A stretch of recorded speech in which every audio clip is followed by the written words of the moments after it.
Okay guys, so let's start again. What I would like to do first of all is I'm going to manipulate that expression, and I'm going to need an identity for my manipulation. So what I'm going to do is, let me write R to be x, x hat, y, y hat, and z, z hat. And let me write R prime to be x prime x hat plus y prime y hat plus z prime z hat. And what I would like us to calculate now is the following. Nabla prime acting on 1 over the mod of r minus r prime. So let's see what this is. So Nabla prime is x hat d by dx prime plus y hat d by dy prime plus z hat d by dz prime. Okay, so the prime on the nabla is telling you we are taking a derivative with respect to the primed coordinates. And then I want to act on 1 over, and the mod of r minus r prime is the square root of x minus x prime squared plus y minus y prime squared plus z minus z prime squared. Okay? Good. Okay. Who can tell me what's the derivative with respect to x prime of that?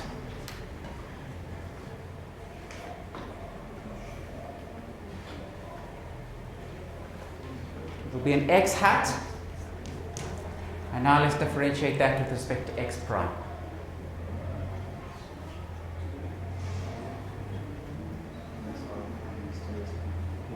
Ishmael? Minus half. Minus a half, good. To 2 into s minus s prime. Actually minus 2 because s prime minus 2. And another minus? Yeah. So I can make this a plus? Yes. Anything else? Over. Over?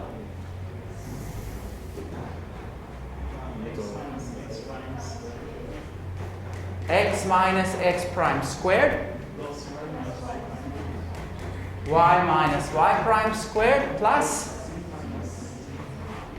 z minus z prime squared, 3 over 2. Good. Is that the x derivative? The 2 times the 1/2 is just a 1, and we've got x minus x prime, right? So is everybody happy? We'll get y minus y prime times y hat and z minus z prime times by z hat. Okay. What is the numerator equal to? R minus r prime. Good. What's the denominator equal to? R minus r prime mod cubed. Good. Everyone happy with that? But look.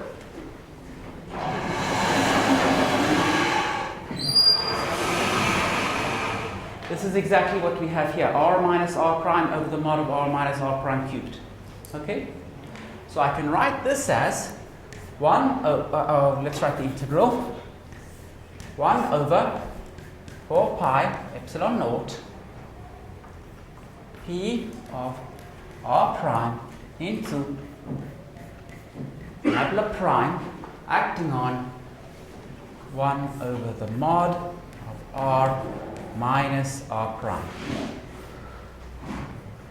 d3 r prime.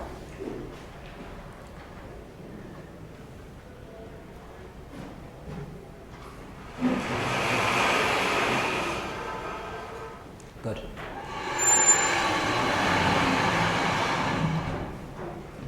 And now,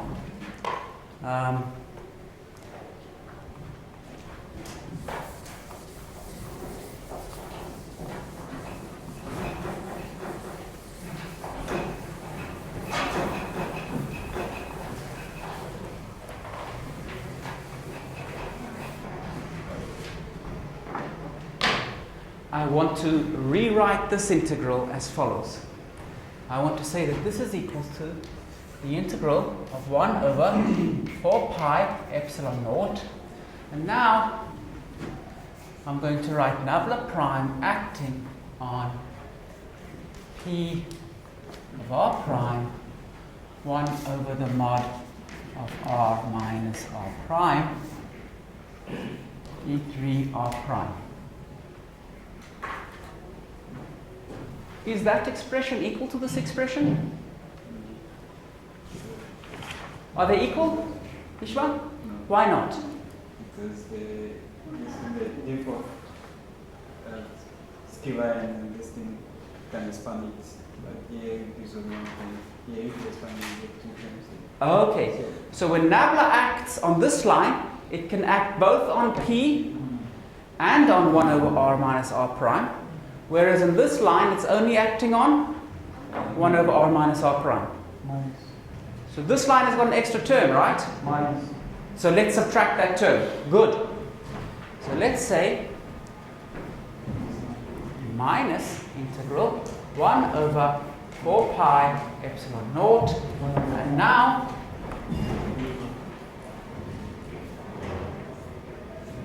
we will let nabla prime act on that.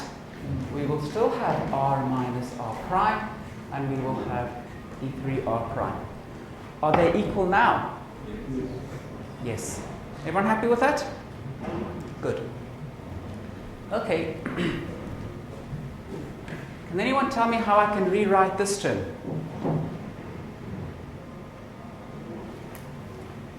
This is the integral of a divergence. So what can we use? Divergence theorem. And we can turn this volume integral into an area integral. Okay? Now, actually, Hamid was asking me a good question at the end of the last lecture. What he said to me was, when I wrote this integral, I didn't write down an integral domain. Okay? So I didn't specify where we were integrating over. In fact, if I integrate over all of space, that's fine, because outside of my sample, the polarization will be 0. Right? Good. So you can integrate over all of space, but for now, I'm going to integrate the volume that I'm going to specify the volume that I integrate over. So let's say the volume of our sample is V. I'm going to imagine I'm integrating over V, integrating over V, integrating over V, integrating over V. And for this first term, I can now write this using the divergence theorem. So let's say as follows. This will be an integral over the boundary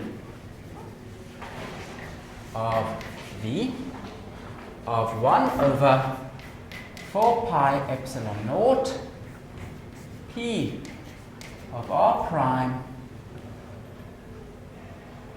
dot dA. It's an area integral over the mod of r minus r prime. And to get this answer, you should use divergence theorem.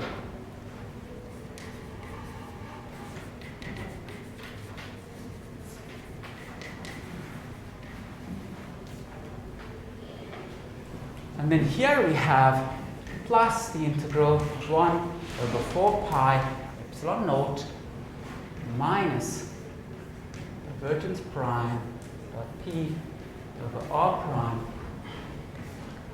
over the mod of r minus r prime d3 r prime. I now want to specify what is my area element, dA. So let me write, and this should be over V. Let me write dA is equal to n hat dA. Can you tell me where n hat points? Outwards and perpendicular to the boundary of V. So this is outwards and perpendicular to the boundary of V. Okay, I keep writing the boundary of V, but we have some notation to write the boundary of V. Does anybody know what the notation is to write the boundary of V? What is it? Good. Acting on V. Good. So you can write boundary of V. Another way to write this, exactly the same thing is to write that. Okay? So this thing is called the boundary operator, and when it acts on anything, it just gives you the boundary of that space. So this is just the boundary of V. So I'm going to start using this notation instead of always writing the boundary of V. Okay? And now we have what I want for our final answer. So V will be equal to, so this is V at position R will be equal to integral over the boundary of V 1 over 4 pi epsilon naught P of R prime dotted into n hat, which is that vector, over the mod of R minus R prime dA. So we need to integrate this over the boundary. And then there's another term, which is plus 1 over 4 pi epsilon naught. You can put the integral there if you like, over V minus P of R prime over the mod of R minus R prime D3 R prime.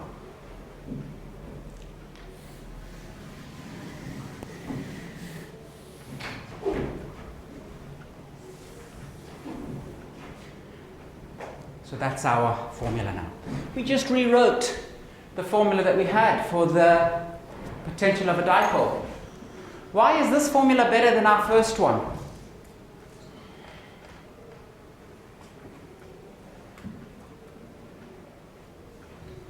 So there's our first formula. How does it depend on the mod of R minus R prime? This is actually a square after you include that dependence, yes? So this falls off like 1 over R squared, if you like. How does this potential fall off? Oh, this looks like a point charge distribution. Absolutely. So what we've managed to do is, we took this expression here, which looked like the potential for a dipole, and we've written it as two terms that each look like the potential from a point charge. And let me just remind you, so let me remind you of the formula for a point charge, and then we'll interpret this formula, okay? So,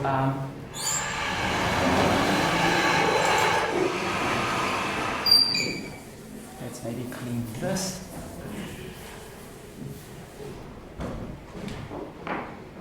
So for a point charge,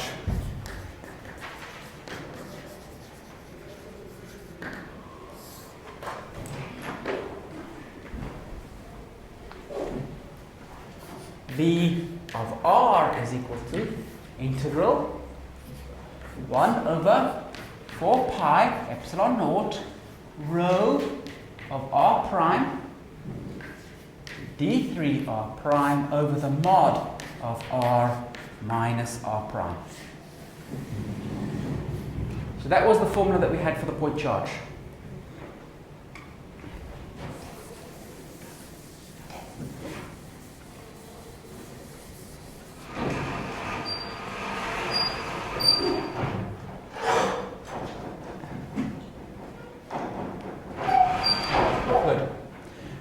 Study these two expressions now. So that's the formula for the point charge. 1 over 4 pi epsilon naught, 1 over 4 pi epsilon naught, 1 over 4 pi epsilon naught. 1 over the mod of R minus R prime, 1 over the mod of R minus R prime, 1 over the mod of R minus R prime. Here we've got a D3 R prime, there we've got a D3 R prime, here we've only got a DA. So the first thing that I can say is minus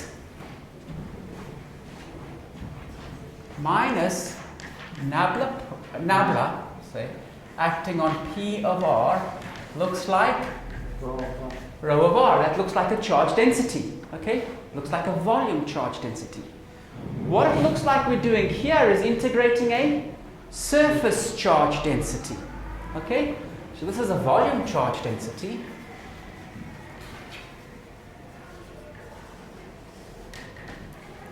And then we've got something else, which is n hat into P of r. And this looks like a surface charge density. So we've taken our problem of how the dielectric polarizes and we've reduced it to a problem involving a volume charge density and a surface charge density. Let's talk about what those charge densities really are. So they come from this picture here. If you think about this charge here, this is usually called the free charge. That's its name. And it's called the free charge because it's not bound to anything. You can move it around. Okay? So you could pull that charge, move it wherever you want. It's not forced to sit anywhere. Where this charge comes from, that volume charge density and the surface charge density, you can see that this dipole looks like here's a positive charge, negative charge, positive charge. You can start averaging all of these charges sitting inside here, and instead of talking about the dipoles, you could just add all of the positives, add all of the negatives, and get a charge density inside the medium.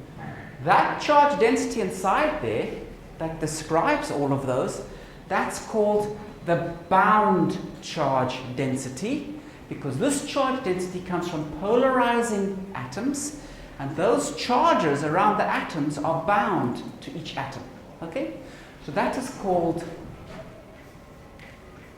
the bound charge density, and we give this a subscript rho b to say it's the bound charge density.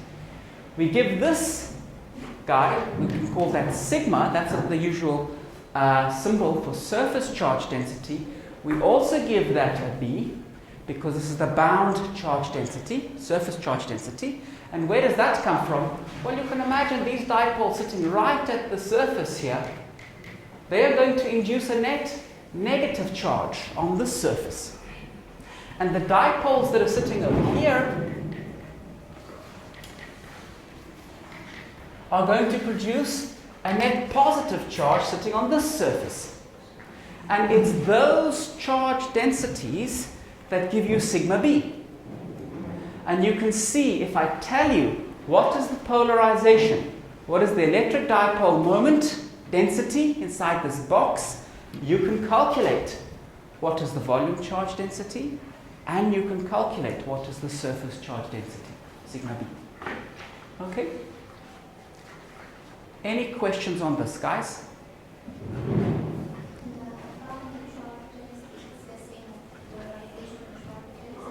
Okay. The bound charge density is the charge density that comes from the polarization. So it's coming about because we polarized all of the atoms inside the dielectric. Okay? But there's two ways to think about this problem. Either you can think using the polarization, and you can use the first formula that we wrote down, where we had the 1 over r squared as the potential. And then you're calculating the potential as if it's set up by a whole bunch of dipoles. Or you can use this formula that we obtained, where we talk about a surface charge density sigma b and a volume charge density given by the divergence of p. Okay? And when we're thinking about this formula, we're thinking about the potential from charges, and these are the two charge distributions that start to play a role. So these charge distributions are derived from the polarization, but the polarization is talking about dipoles, and when we use these charge densities, we're really thinking about charges, not dipoles. So it's a different point of view. Happy? Good. Any other questions? Okay, good, Altara. Why we didn't study this as set of dipoles. No, this information. Oh, this strip? Yeah. Why need to cross surface? Oh, very good. So Altara was asking, why didn't we put that was a closed surface? And can someone tell me why I didn't do that? That was a test. Good.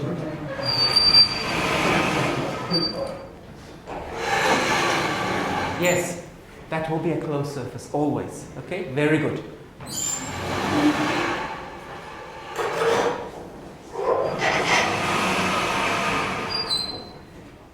Yes, Marcus? The volume charge density. Yep. When you look at all of those charges, should they not add up to no charge? Okay, very good. For many problems that you study, often all you will have is a charge density that sits on the surface of the sample. But you might imagine situations where the material is not perfectly homogeneous. And there are even some materials where, you know, the way the material reacts, it can react in a funny way. So you can apply an electric field in this direction, and the polarization can sometimes point, say, in that direction. You can have all kinds of things because the particles in the material interact with each other. Okay? So most of the time, in fact, the divergence of the polarization is zero. That's a great question. In fact, this also bothered me when I first learned about it. But you really do have situations where the divergence of the polarization is non-zero inside the material, and there is a surface charge density. Yep. So in that case, it would be something that you measure experimentally. Absolutely. In fact, so most of the time, we cannot calculate the polarization. That's too difficult to calculate. But let me tell you the kinds of dielectrics that we like to study. There's a certain kind of dielectric called a linear dielectric. Okay? And for a linear dielectric, you have the following. So, first of all, so let's keep this and that last formula.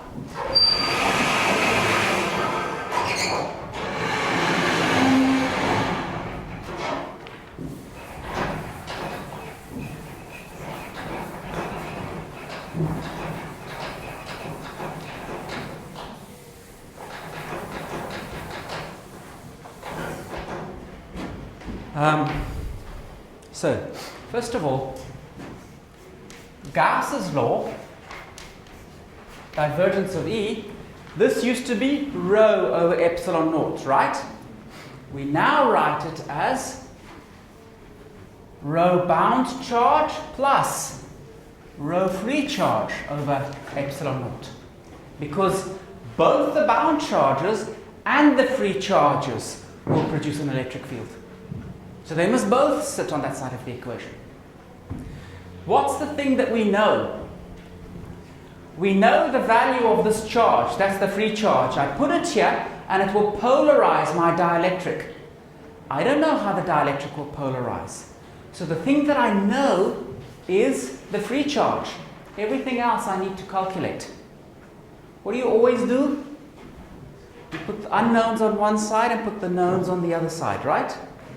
Same thing here. So we say epsilon naught times by the divergence of E, so that we don't know, plus, minus rho B is equal to, so the free charge density, that's the thing that we know. That's the charge that's applying the field. The bound charge density is something we're going to have to calculate. Now, what is the formula for the bound charge density? It's minus the divergence of the polarization, right? So I can write this as the divergence of epsilon naught E plus the divergence of the polarization, and that must be equal to the free charge density. This can be written as the divergence of epsilon naught E plus the polarization. So the thing that I can solve for is not the electric field and not the polarization. The thing that I can solve for easily is epsilon naught times the electric field plus the polarization. So we give that a name. Does anyone know what that's called? Electric displacement. So we can say D is equal to epsilon naught E plus P, and that's the electric displacement.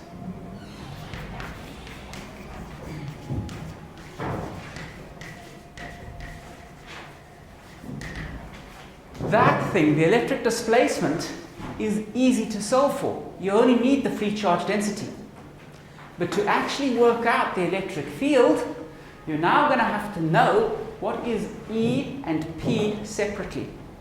In most problems, that's very difficult to work out, but for linear dielectrics, there's a nice relationship. So for a linear dielectric, these are materials that have a particular property. Now the particular property that they have, so this is something measured in experiment, is that the polarization is equal to epsilon naught times by chi E times by the electric field. So there's a nice linear relationship between the polarization and the electric field. Does anybody know what chi E is called? Electric susceptibility. Good. This is the electric susceptibility. Absolutely.